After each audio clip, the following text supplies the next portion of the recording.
What is going on, and welcome back to Bourbon of the Week. My name's Chris. I'm going to be your host for today, and we're in our off-season, baby, which means we're ready to drink some whiskey. We're not doing both of these today, but I do want to talk about both of them real quick. Today we are going to do the Barrell Bourbon. This is a 12-year blend of straight bourbon whiskeys coming in at 108.5 proof, finished in French oak casks. Now, as you can see, they did not send me an entire bottle of this, but we do have 100 milliliters here. Well, maybe a little bit less because I have been sipping on this. I'm not usually the biggest French oak finish guy. I like this one though. I wish I had more of it at the price point. We're going to see if I'm going to pick up a bottle of this, but I will say I wish I had more of this because I want to compare it to some other French oak finishes. That being said, we're going to do this for next week. Maybe I'll even do 2 videos this week. Maybe I'll do one today, one tomorrow. But we have Barrell Whiskey Triple Rum Cask Finish. And guys, this is coming in at 142.24 proof. 142.24 proof. This is whiskey finished in, and I'm gonna mess this up, Jamaican Barbados and St. Lucian rum casks. And listen to this on the back. I know I'm just excited about this one. I haven't opened this one. I haven't tried it at all yet.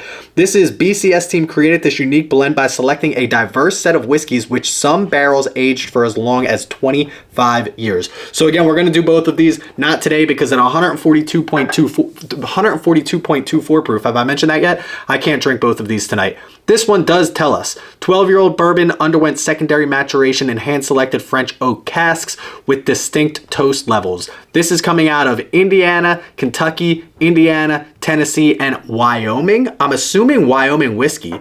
I did a video on Wyoming whiskey, I believe. I don't know if that came out or not. I think they opened in 2006, but they didn't distill until 2009, which means they would have a 12-year-old bourbon.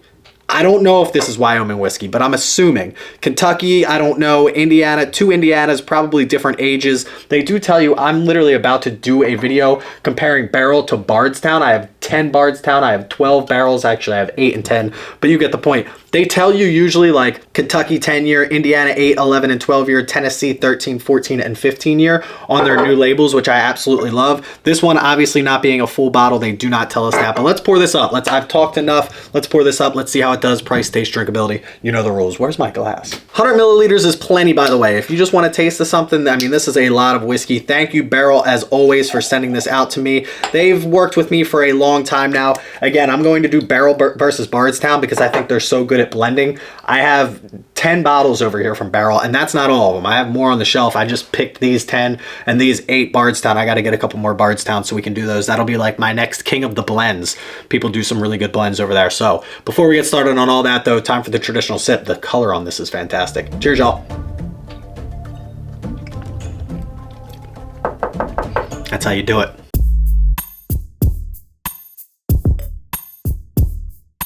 First thing I will say on this is it's spicy. Now, French oak, I feel like does add some spice to it, right? You get a little bit more of that spice, but it does feel like it comes off a little bit more ethanol-y. And at 108 proof, now I haven't drank a lot of higher proof whiskey. I don't really consider 108 proof higher proof, but I do feel like this drinks all of 108 proof.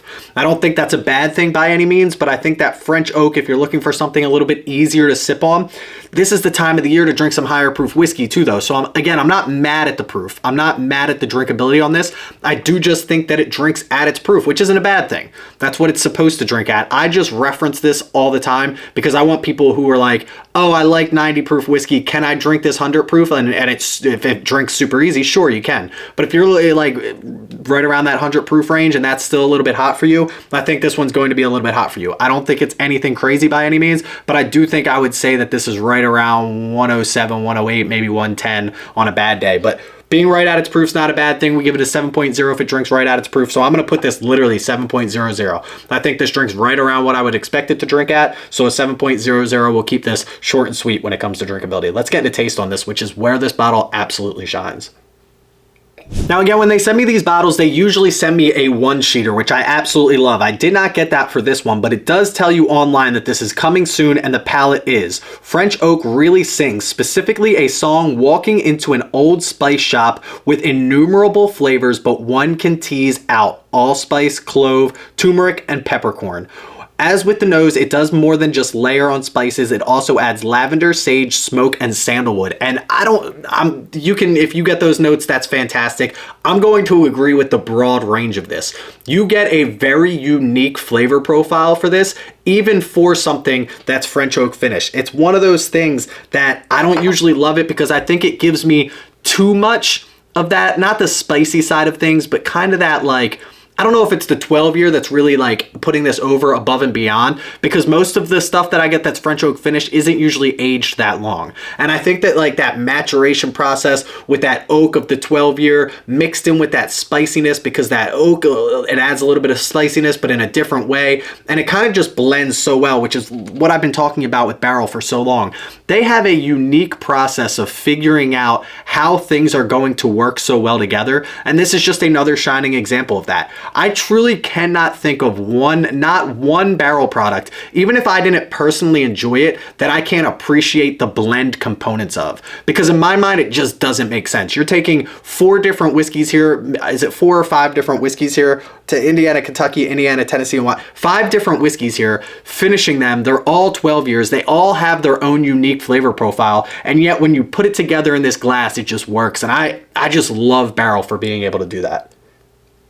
For me, and it says this on here too, the finish is really where this shines. The finish on this lingers for me, and I absolutely love that, but it lingers into that sweeter side of things. So normally when I talk about my roller coaster ride when it comes to a whiskey that I enjoy, it's sweet, it's spicy, it's oaky, right? That's usually what you get. But for me, this one's going straight into that spice that they talk about. You get those baking spices, you get that clove, you get that nutmeg, everything like that, but then it works itself into some sweetness, and it's almost like a spicy sweet, like a spicy cherry sweetness, which I love on this. It almost reminds me of, and I don't want to say this out loud because people are going to be like, there's no way. It almost reminds me of like a higher proof Stag, the way that it brings out that cherry bomb. And Stag, quote unquote, junior, not anymore. Not the GTS, I haven't had enough to really pull that note out. But like the higher proof Stag juniors back in the day used to bring out this spicy hot cherry note at the end, which is something that I truly loved about specific releases of the Stag Junior. I mean, this is a 12-year-old French oak finish, and it just brings out so many different flavor profiles. The complexity behind this is fantastic. I like this glass a lot. Is it my favorite glass of whiskey? Probably not. Not of like all time, but I'm very impressed with what I'm getting here, especially for something that maybe I'm not supposed to like in the first place. So if you've tried French oak finish before and you didn't enjoy it, it's one of those things where I keep trying them. I don't hate it enough that I'll never try it, right? It's not one of those finishes where I'll be like, you know what, I'm completely done with that.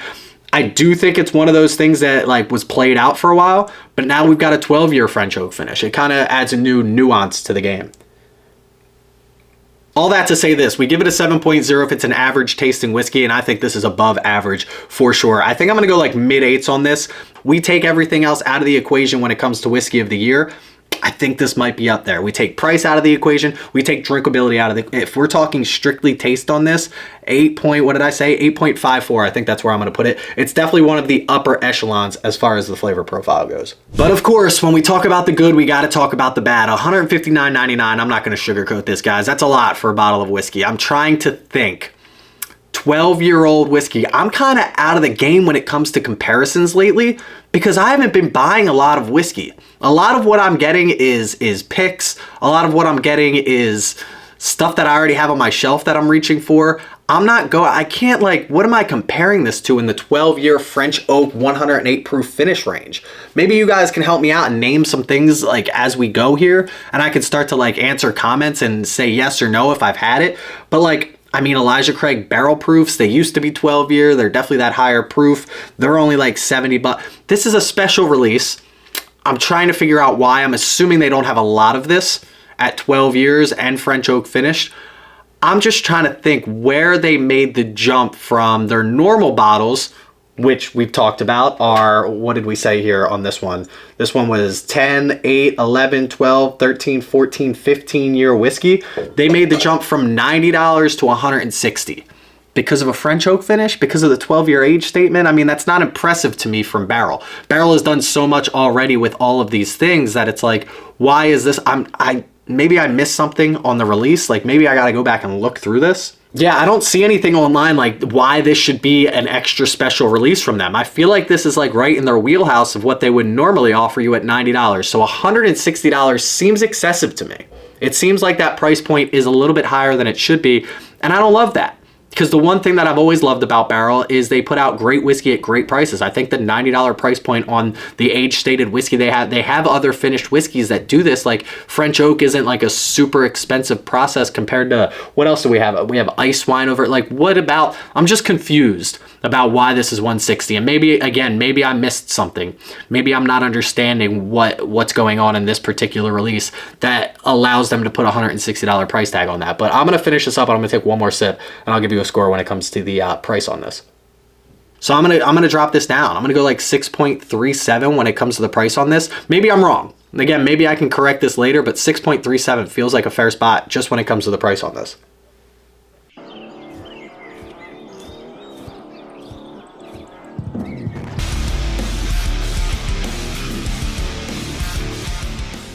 And listen, I wasn't going to do a bourbon bomb of the week, but just because I'm curious, I want to compare this. I mean, this Penelope is nowhere near 12 years. This is probably, what, 4 or 5 years old on this over here? Does it tell us? I don't think it does, but I think I remember this is build 2 in the Architect series. 104 proof versus 108 proof.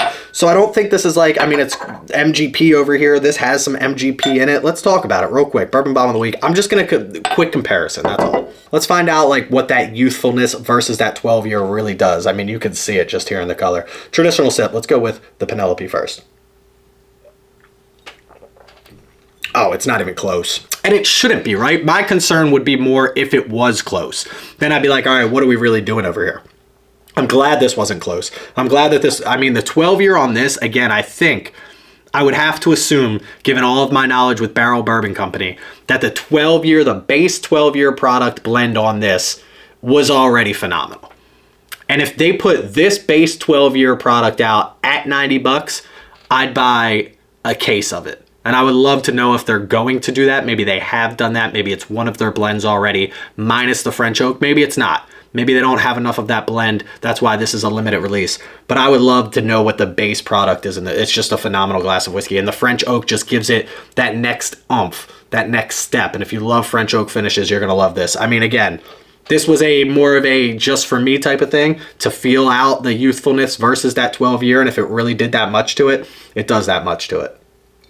But listen, here's the deal. I got a little bit of this left. I think I am going to send this to one of my patrons. So if you're not already, check me out on Patreon, www.patreon.com/bourbon of the week. I'm going to pick a patron at random, send this out, spin our wheel, and that's who's going to get this. Because I do want somebody to try this before they buy this, and that's just enough to do so right there. So check me out on Patreon. Listen, this bottle is going to come in at a 7.30, which was carried by taste. And again, the flavor profile on this is phenomenal. I do think if I can get my hands on more of this, I will put it in my Bourbon of the Year contenders strictly off taste. The question becomes, is the value there? And that's where I really struggled with this bottle. But I cannot tell you how good this bottle is when it comes to the flavor profile. Absolutely phenomenal glass of whiskey. Barrell Bourbon Company always does great things when it comes to their blends, and this is no exception here. But a 7.30 is where we're going to put it. I don't even think it's top 10, to be quite honest with you. But listen, if you made it this far in the video, make sure you click that like and subscribe button. I would greatly appreciate it. I already told you about our Patreon. Make sure you check that out. Check us out on Discord at Bourbon of the Week. Go click that follow button over there. That's not Discord. That's Instagram. Check us out on Discord. Come chat with us 24/7. Check us out on Instagram at Bourbon of the Week. Go click that follow button over there.